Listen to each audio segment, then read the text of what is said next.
வணக்கம் நண்பர்களே! ஜோதிடம் பத்தின தகவல்கள தெரிஞ்சுக்க நம்மளோட சேனல சப்ஸ்கிரைப் பண்ணிக்கங்க. அனைவருக்கும் வணக்கம். சனி வக்ர பயிற்சி எப்படி அமைய போகிறது? இந்த சனி வக்ர பயிற்சி மட்டுமல்லாது அதிசார சனி பயிற்சி மீண்டும் கும்பராசியில் சனி பகவான் அமரக்கூடிய இந்த தருணத்தில் எப்பேற்பட்ட மாறுதலானது நிகழ இருக்கிறது? அதிலும் 7.5 சனியா, அஷ்டம சனியா, அர்த்தாஷ்டக சனியா, ஜென்ம சனியா, கண்டச்சனியா என எந்த நிலையில் சனி பகவானுடைய நிலையானது ரிஷபராசிக்காரர்களுக்கு இருக்கிறது?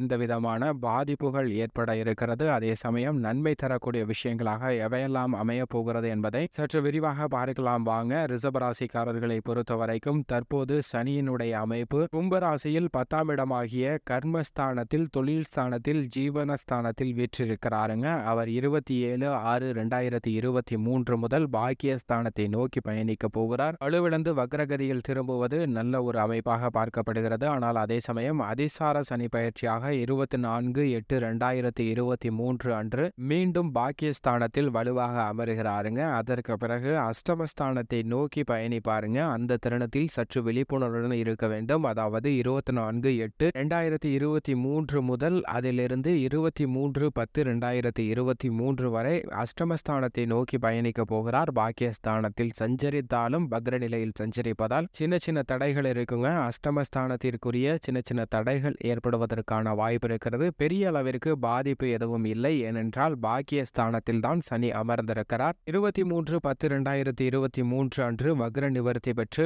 மீண்டும் வலுவாக பாக்கியஸ்தானத்தில் அமர்ந்து சஞ்சரிப்பாருங்க. அதற்கு பிறகு டிசம்பர் மாதம் 20ஆம் தேதியில் மீண்டும் வலுவாக கும்பராசியில் முழு ஆட்சி பலத்துடன் அமருவாருங்க. தொழில் ஸ்தானம், கர்மஸ்தானம் ஆகிய 10ஆம் இடத்தில் அமருவாருங்க. ரிஷபராசிக்காரர்களை பொறுத்த வரைக்கும் ராசியின் அதிபதியான சுக்கிரனின் நட்பு கிரகமாக சனி திகழ்கிறாருங்க. அது மட்டுமல்லாது ரிஷபராசிக்காரர்களுக்கு ராஜ யோகாதிபதியாகவும் சனி பகவான் இருக்கிறார். எனவே ரிஷபராசிக்காரர்களுக்கு இந்த வக்ர பயிற்சி காலகட்டத்தில் பெரிய அளவிற்கு சிரமம் எதுவும் ஏற்படாதுங்க. அது மட்டுமல்லாது இந்த தருணத்தில் அஷ்டமஸ்தானத்திற்குரிய சின்ன சின்ன தடங்கள் வருவதற்கான வாய்ப்பு 8-9 மாதங்கள்ல இருக்கிறது. எனவே சற்று விழிப்புணர்வுடன் இருங்க. ஆனால் முழுமையாக 7.5 சனி, அஷ்டம சனி, அர்த்தாஷ்டக சனி, ஜென்ம சனி, கண்டச்சனி இது போன்ற அமைப்பு எதுவும் இல்லைங்க. ஏனென்றால் 9, 10 ஆகிய இடங்களில் தான் சஞ்சரிக்க போகிறார். இது ஒரு மிகப்பெரிய வரப்பிரசாதமாக பார்க்கப்படுகிறது. ஏனென்றால் சனி பகவானை பொறுத்த வரைக்கும் நீதி தவறாத நடுநிலை கிரகமாக செயல்படுபவர். நாம் செய்த பாவ புண்ணியங்களை துல்லியமாக கணக்கிட்டு அதன் அடிப்படையில் தான் கொடுப்பதாக இருந்தாலும் சரி, கெடுப்பதாக இருந்தாலும் சரி கொடுக்கக்கூடிய தன்னிகரற்ற கிரகமாக செயல்படுபவருங்க. ஒருவருடைய ஜாதக அமைப்புல மிகப்பெரிய மாற்றத்தையும் தாக்கத்தையும் ஏற்படுத்துவார். அப்படிப்பட்ட ஒரு வலிமை வாய்ந்த சனி பகவான் ஒருவருடைய ஜாதக அமைப்பில் 3,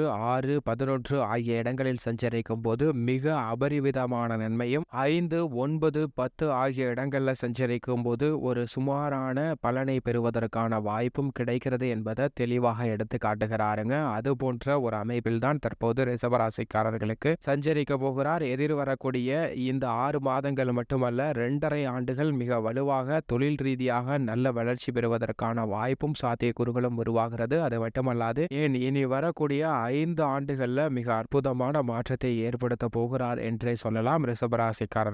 ரிஷபராசிக்காரர்களுக்கு அதீத நன்மையும் முன்னேற்றமும் செல்வ செழிப்பும் கொடுக்கக்கூடிய ஒரு அமைப்பில் தான் சஞ்சரிக்கிறார். அதே சமயம் சனி பகவான் நன்மை தர இயலாத அமைப்பான அஷ்டம சனி, ஜென்ம சனி, 7.5 சனி, அர்த்தாஷ்டக சனி, கண்டச்சனி போன்ற அமைப்புகள் எதுவுமே ரிஷபராசிக்காரர்களுக்கு இல்லை என்பது நல்ல ஒரு வரப்பிரசாதமாக அமைகிறது என்பதை தெளிவாக எடுத்து காட்டுகிறாருங்க. அது மட்டுமல்லாது ரிஷபராசிக்காரர்களுக்கு ராஜயோகாதிபதியாக இருக்கக்கூடிய சனி பகவானின் அமைப்பு காரணமாக பல்வேறு விதமான நன்மையும் அதிர்ஷ்டமும் முன்னேற்றமும் கிடைப்பதற்கான வாய்ப்பும் யோகமும் நெருங்கியிருக்கிறது என்பதை மிக தெளிவாகவும் துல்லியமாகவும் இந்த சனி வக்ர பயிற்சி, அதிசார சனி பயிற்சி, மீண்டும் கும்பராசியில் அமரக்கூடிய சனி பயிற்சி உறுதிப்படுத்துதுங்க. எனவே இனி வரக்கூடிய காலங்கள் அனைத்துமே மிக சிறந்த வளர்ச்சியும் முன்னேற்றமும் கிடைக்கக்கூடிய ஒரு அமைப்பாக தான் பார்க்கப்படுகிறது. இப்படிப்பட்ட தருணத்தில் குடும்ப சூழ்நிலை எப்படி அமைகிறது என்று பார்த்தால், குடும்ப சூழ்நிலையை பொறுத்த வரைக்கும் உழைப்பிற்கேற்ற நல்ல பலன் கிடைக்கக்கூடிய வாய்ப்பு குடும்ப ரீதியான விஷயங்கள்ல எந்த காரியமாக இருந்தாலும் அவற்றில் கிடைக்கிறது என்பதை தெளிவாக எடுத்து காட்டுகிறாருங்க.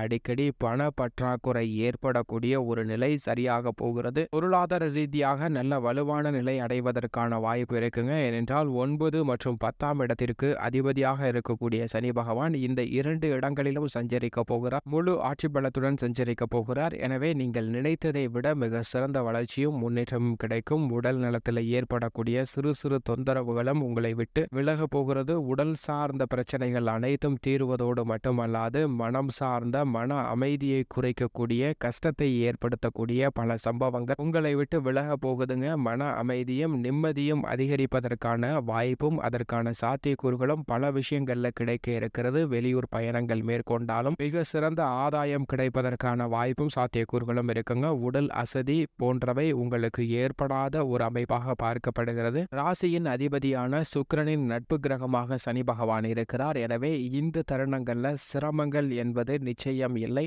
அதிக நன்மை கிடைப்பதற்கான வாய்ப்பு இருக்கிறது என்பதை தெளிவாக எடுத்து காட்டுகிறாருங்க. குடும்ப ரீதியாக திருமணம், குழந்தை பாக்கியம் உள்ளிட்ட பல்வேறு விதமான சுப நிகழ்வுகள் சிறப்பாக நடத்தலாம். தீர்வுக்கு உள்ளாக்கக்கூடிய வகையில பூர்வீக சொத்துக்கள், நீதிமன்ற வழக்குகள் போன்றவை சாதகமாக அமையுங்க. உத்தியோகத்தை பொறுத்த வரைக்கும் பலம் வாய்ந்த சனி பகவான் ஜீவனஸ்தானத்தில் அமர்ந்திருப்பதால் இனி வரக்கூடிய 6 மாதம் மட்டுமல்ல 2.5 ஆண்டுகள் வலுவான நிலையை அடைவதற்கான வாய்ப்பும், நிரந்தர அரசு வேலை வாய்ப்பு பெறுவதற்கான யோகமும் இருக்கிறது. உத்தியோக ரீதியாக நல்ல வலுவான ஒரு நிலையை அடைவதற்கான வாய்ப்பும் சாத்தியக்கூறுகளும் இருக்குங்க. சனி பகவான் மிக அதீத ஆதிக்கம் செலுத்தக்கூடிய இந்த தருணத்தில் புதிய வேலை வாய்ப்பு, வெளிநாட்டு வேலை வாய்ப்பு கிடைப்பதற்கான யோகமும் இருக்கிறது. எனவே உத்தியோக ரீதியாக பல மடங்கு சலுகைகளை பெறுவதற்கான வாய்ப்பும் சாத்தியக்கூறுகளும் இந்த வக்ர பயிற்சி காலகட்டம் மட்டுமல்ல எதிர்வரக்கூடிய 2.5 ஆண்டுகளும் மிக வலுவாக கிடைக்க போகிறது என்பதை தெளிவாக எடுத்து காட்டுகிறார். தொழில் மற்றும் வியாபாரத்தை பொறுத்த வரைக்கும் சனி பகவானின் ஆதிக்கத்தில் இருக்கக்கூடிய இந்த இரண்டிலும் நல்ல வளர்ச்சி கிடைக்க போகுதுங்க. ஆகஸ்ட், செப்டம்பர், அக்டோபர் மாதங்கள்ல மட்டும் சற்று விழிப்புணர்வுடன் இருக்க வேண்டும். மற்றபடி அனைத்து தருணங்களும் மிக சிறப்பானதாகவும் அதீத வளர்ச்சி கிடைக்கக்கூடிய ஒரு அமைப்பாகவும் பார்க்கப்படுகிறது. உங்களுடைய புதிய முயற்சிகள்ல மிகப்பெரிய அளவுல வெற்றியும் லாபமும் கிடைப்பதற்கான வாய்ப்பு இருக்கிறது. துல்லியமாக நீங்கள் எந்த விதமான பணிகளை வேண்டுமானாலும் மேற்கொள்ளலாம். நிச்சயம் அவற்றில் வெற்றி வாய்ப்பு கிடைக்கிறது என்பதை சனி பகவான் உறுதிப்படுத்துகிறாருங்க. கலைத்துறைக்கு வாய்ப்பே குறையாத வகையில் வருமானம் அதிகரிக்கக்கூடிய வகையில் நல்ல பல சந்தர்ப்பங்கள் கிடைக்க போகிறது. இதுவரை இருந்த கடன் தொல்லைகள் உங்களை விட்டு விலக போகிறது. அரசியல் துறையினரை பொறுத்த வரைக்கும் அறிவுக்கும் திறமைக்கும் அதிகாரம் படைத்த சந்திரன் அவர் சனிக்கு பகை கிரகமாக இருந்தாலும் சுக்கிரனின் நட்பு கிரகமாக இருக்கிறார். எனவே அரசியல் துறையினரை பொறுத்த வரைக்கும் குழப்பங்கள் அனைத்தும் தீர்ந்து நல்ல வளர்ச்சி கிடைக்க போகிறது. மாணவ மாணவியரை பொறுத்த வரைக்கும் பாதிப்புகள் எதையும் சந்திக்க வேண்டிய ஒரு சூழ்நிலை இல்லை. கல்வியில் நல்ல வளர்ச்சி கிடைக்கும். விவசாயத்துறையினரை பொறுத்த வரைக்கும் விவசாயம் துறைக்கு அதிகாரம் கொண்ட செவ்வாய் மிக சிறப்பாக சஞ்சரிக்கிறார். இந்த தருணத்தில் சனி பகவானின் அமைப்பும் சிறப்பாக இருக்கிறது. எனவே வருமானமும் விளைச்சலும் நல்லபடியாகவே அமையும். கால்நடை வளர்ப்புல நல்ல வளர்ச்சி கிடைக்கும். பெண்மணிகளை பொறுத்த வரைக்கும் வேலை பார்க்கும் பெண்மணிகள் மிக சிறந்த வளர்ச்சி அடைவதற்கான வாய்ப்பு இருக்கிறது. புதிய தொழில் செய்யணும் அப்படின்னு நினைக்கக்கூடிய பெண்மணிகளுக்கும் அவை சாத்தியமாக கூடிய ஒரு தருணமாக பார்க்கப்படுகிறது. பலவிதமான கனவுகள் பெண்மணிகளுக்கு சாத்தியமாக கூடிய ஒரு சிறந்த தருணமாக அமைகிறது என்பதை சனி பகவான் உறுதிப்படுத்துகிறாருங்க. இந்த தருணத்தில் ரிஷபராசிக்காரர்கள் மேலும் இந்த சனி வக்ர பயிற்சி, அதிசார சனி பயிற்சி, சனி பயிற்சியை சாதகமாக மாற்றிக்கொள்வதற்கு வாரத்தில் சனிக்கிழமை விரதமிருந்து அருகாமையில் உள்ள பெருமாள் ஆலயம், ஆஞ்சநேயர் ஆலயம் அல்லது சனி பகவான் ஆலயம் சென்று வழிபாடு செய்யுங்கள். நிச்சயம் நல்ல யோக பலன்கள் கிடைப்பதற்கான வாய்ப்பும் சாத்தியக்கூறுகளும் உள்ளன என்பதில் சந்தேகமே இல்லை.